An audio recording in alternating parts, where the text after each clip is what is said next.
trip through the Weinviertel of Lower Austria really is a most beautiful experience.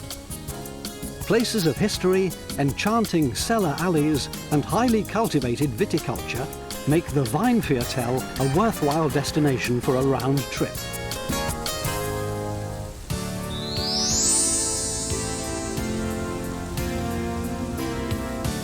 We start this round trip in Martinsdorf, a small village in the southern Weinviertel.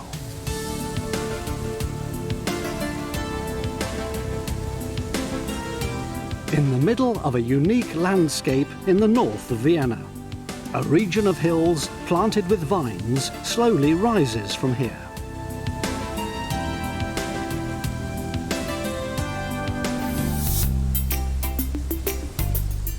And for the first time, we encounter the so-called cellar alleys. Here, alleys of small houses are found away from the residential areas. But these are not residential homes, but press houses attached to wine cellars. A valuable cultural asset.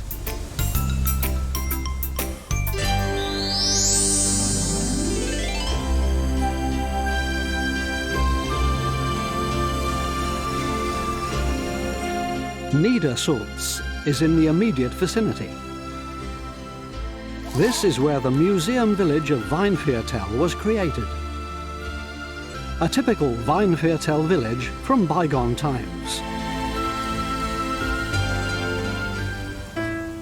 More than 80 objects and 30 gardens were collected with great care and effort from all around. And the details of the interiors can be seen as true to the original.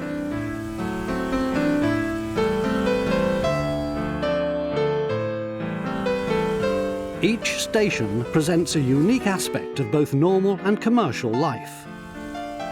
The village community is shown, and furnished workshops and living quarters can also be visited.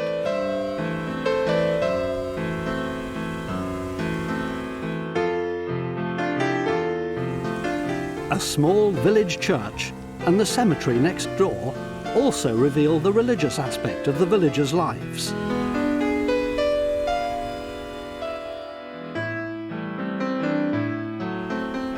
Even though life seemed very hard and frugal at that time, there was little evidence of hectic time pressure.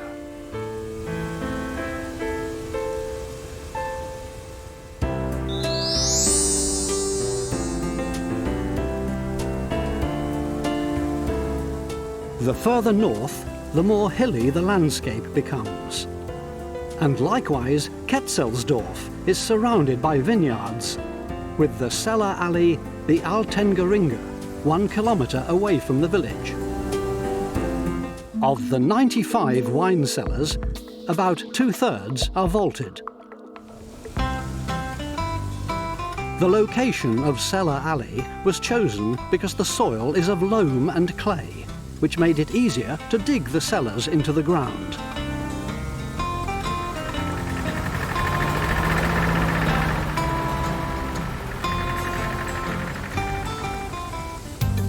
It was also advantageous to have the location in the middle of the vineyards. This made the grape harvest and subsequent processing easier, due to the lack of any long transport routes.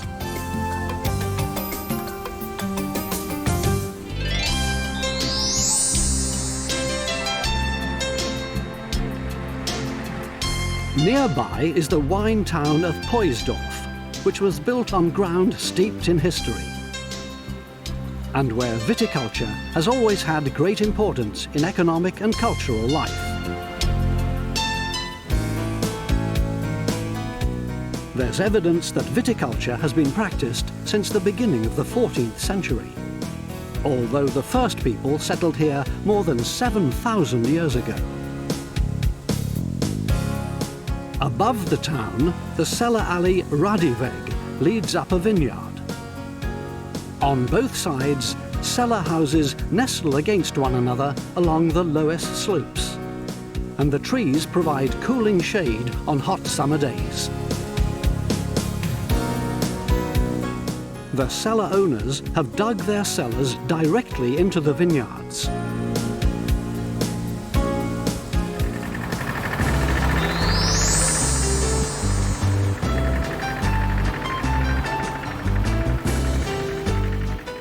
A special attraction is the ride with a tractor from Stutzenhofen, along the Wine Route Weinviertel, through the village, and then cross-country, up and down through vineyards.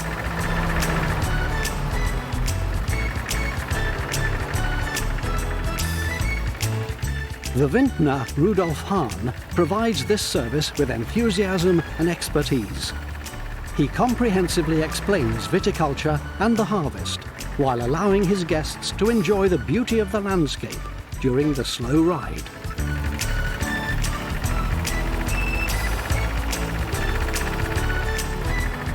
The tractor ride leads to Drassenhofen, and finally through the famous cellar alley where Emperor Franz Joseph stopped on his way through.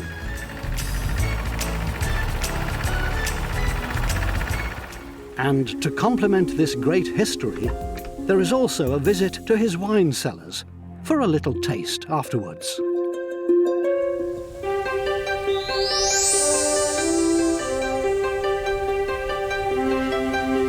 The castle ruins of Falkenstein tower above the wine village of the same name.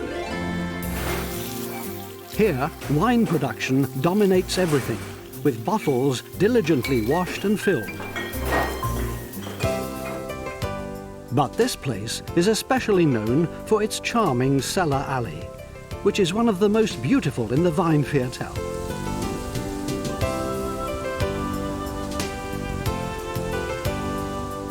Here, 64 press houses are lined up close to each other, and in front of some of them there are Heurigen benches.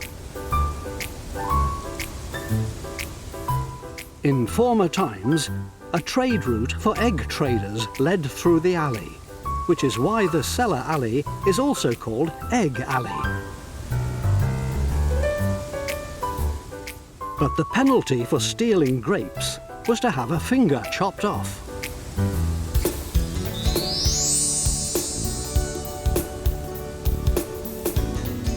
The cellar alley of Wildendürnbach is situated in a particularly picturesque location at the top of the sunlit Galgenberg. On the slope below, and practically in front of the doors, the grapes are picked for the grape harvest.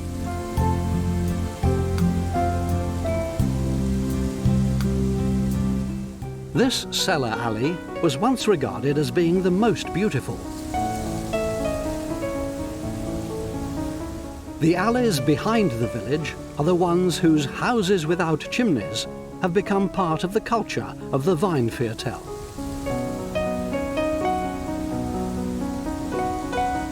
The progressive Emperor Joseph II eased serfdom among the peasants in 1781. And certain things did indeed change. From then on, wine growing and its marketing were permitted.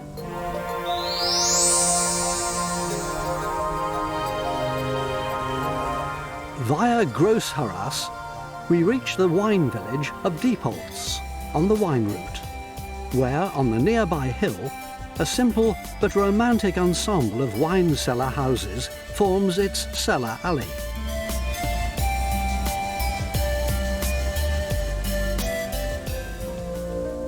Here too are the wine growers' pressing houses, where, behind the mostly green or brown doors, lies a unique underground world, one that used to be reserved for men.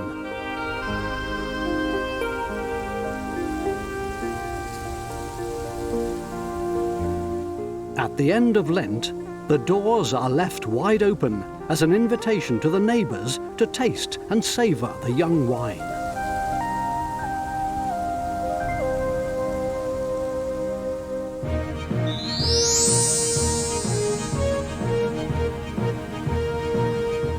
Mailberg Castle is situated on a hill at the edge of the wine-growing village of Mailberg.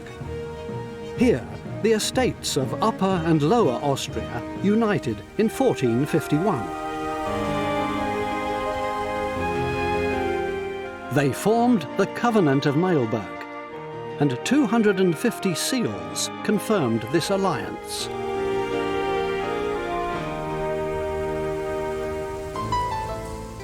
There are 4 cellar alleys in and around Mailberg, one of which is completely listed. The furnished anterooms to the wine cellars look cosy and almost inhabited.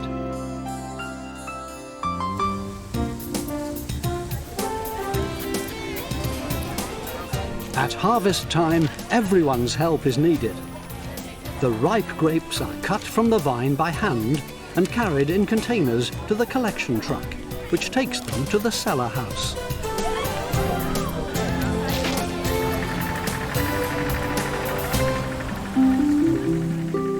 Since the vineyards protected the village, it made sense to dig the cellars all around, which resulted in the creation of such cellar alleys.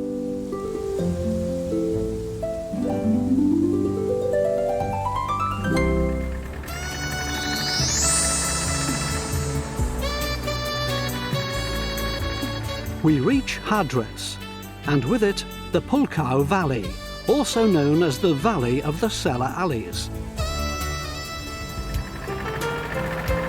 Here we find the longest cellar alley in Europe, one which originated around 400 years ago. It follows a slightly ascending narrow passage to the north. It was easier to dig wine cellars deep into the steep slopes, which also ensured constant temperatures.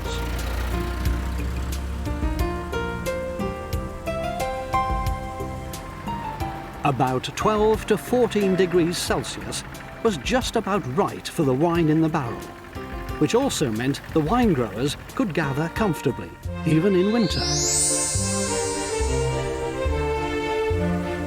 Haugsdorf also has its own cellar alley. Around 300 years ago, the first tubes were dug in the Loess here, which are still used today as wine cellars for storing barrels and bottles. More than 100 years ago, during the heyday of cellar alleys, almost every homeowner in Haugsdorf had his own cellar.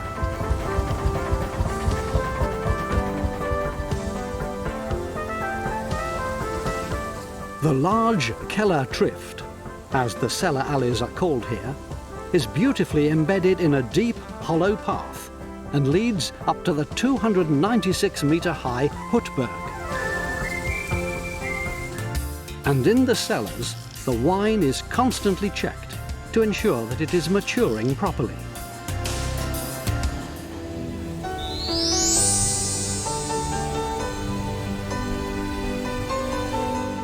In 1279, the wine town of Retz was founded at the crossroads of 2 important trade routes. The town became prosperous through wine and its trade. In 1425, the Hussites stormed the city, murdering and burning everything down. But later privileges granted by Emperor Friedrich III brought a revival. The windmill above the town is visible from afar.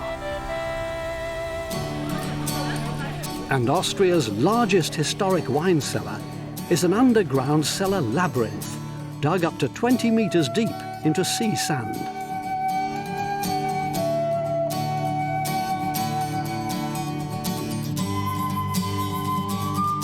The so-called cellar system extends for a total length of 20 kilometers and up to 3 levels deep under the town centre. The quantities of wine in storage can only be guessed.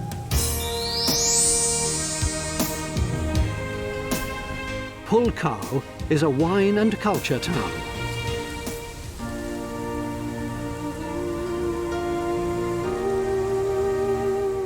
The parish church of St. Michael is a fortified church from the 12th century. And in the Blood Church, you can see one of the most impressive late Gothic winged altars in Austria. The ossuary is a round chapel from the 3rd century and owes its shape to an imitation of the Church of the Holy Sepulchre in Jerusalem. These wonderful churches and the historic buildings bear witness to the great importance of Pulkau, already held in earlier centuries. A kind of tradition bound with rural hospitality. And the preservation of viticulture and agriculture.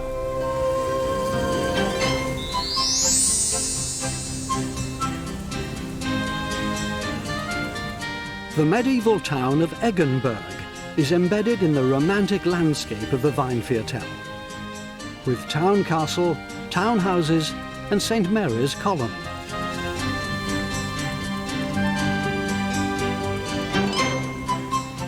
Magnificent town palaces and patrician houses are located in the historic centre, which was protected by a heavily fortified city wall.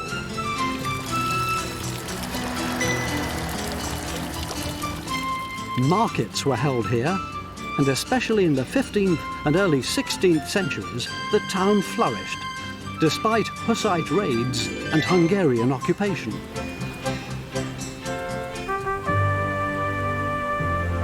Under the Habsburgs, the massive city wall around the border city was built to protect it from Przemysl Ottokar's troops.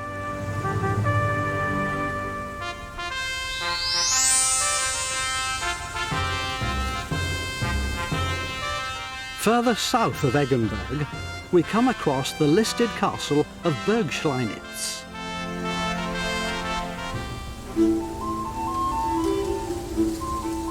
The original ancestral seat of an Austrian family experienced many changes of ownership. The moat makes the castle look idyllic.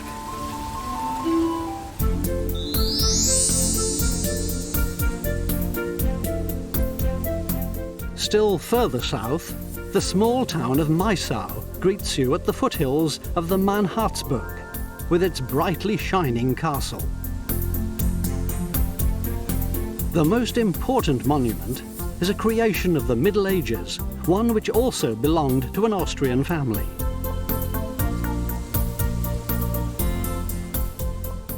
And the church, next to the castle, bears witness to the religious affiliation of the lords of the castle. Today, Maissau is known for its Amethyst world, an adventure park around a display gallery.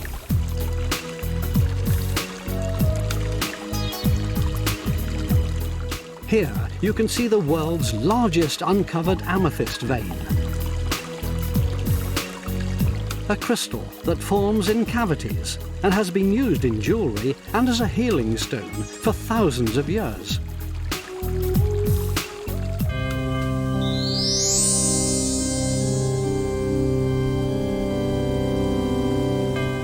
Wullersdorf, situated in the northern Weinviertel, east of Maissau, is known for its parish church, which overlooks the village from a small hill.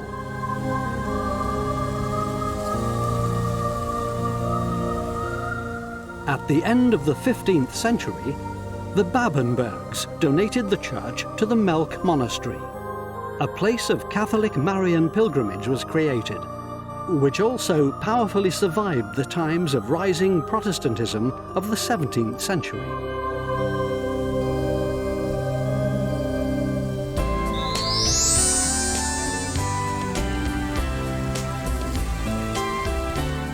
In the district capital Hollabrunn, there is a special attraction, the Cellar Alley of Sitzendorf, with corresponding theme trail called In the Footsteps of the Cellar Alley.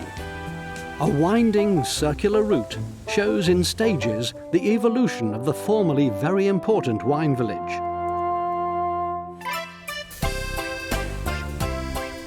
One where previously agricultural tasks developed into private and social use of a cellar alley in an urban environment.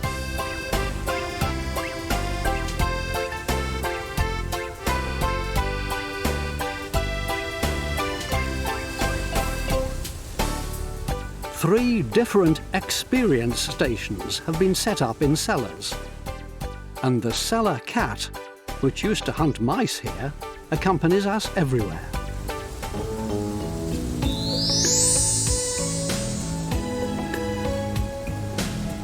Viticulture also dominates life in Ruppesthal.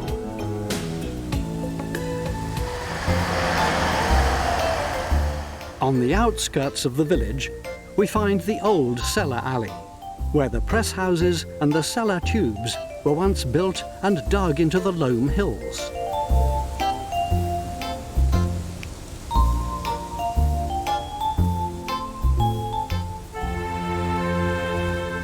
The old and already largely dilapidated church belongs to Ruppesthal Castle, whose stately farm was not extended until the 19th century.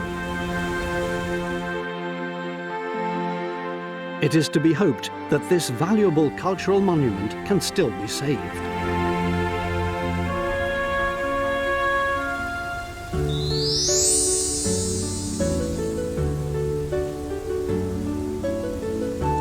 Kirchberg am Wagram is already close to the Danube, in the south of the Weinviertel. The market square with its valuable townhouses was built during the transition period from Renaissance to Baroque.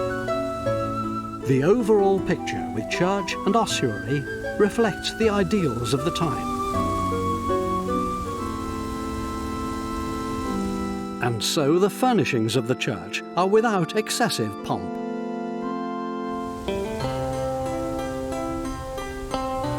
The wine-growing museum in the Dorfel is particularly notable in its simplicity. Here, a private group has collected various old tools used by wine growers in order to preserve the memory of earlier times.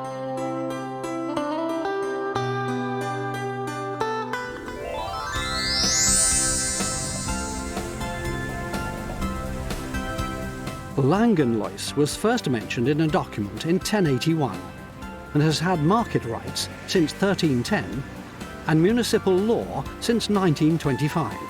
Its prosperity was based on wine and wood.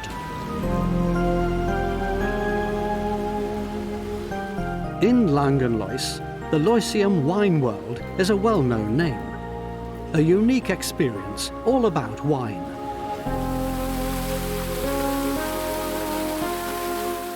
Visitors walk the labyrinth of 900-year-old wine cellars in the footsteps of wine.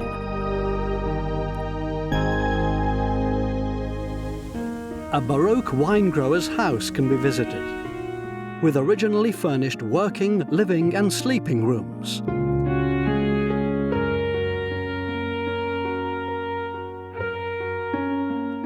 And finally, a cobbler's workshop, where wooden models can dance for the amusement of visitors. In an old press cellar, the various presses can be seen. And in rooms and long corridors, the storage facilities for bottled wine.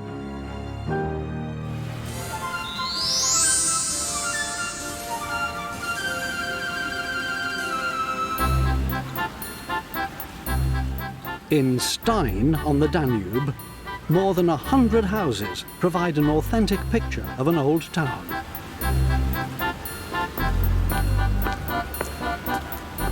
And sacred monuments commemorate the victory of Catholicism over Protestantism. Here, the past is alive.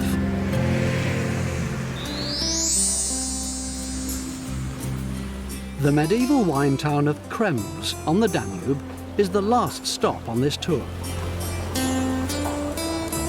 A walk through the old town takes you past Italianate-looking city palaces that are still emblems of their wealth today. Krems is a living history of an unrivaled, centuries-old trade route between west and east. The special climate and calcareous soils of this region favour the cultivation of vines.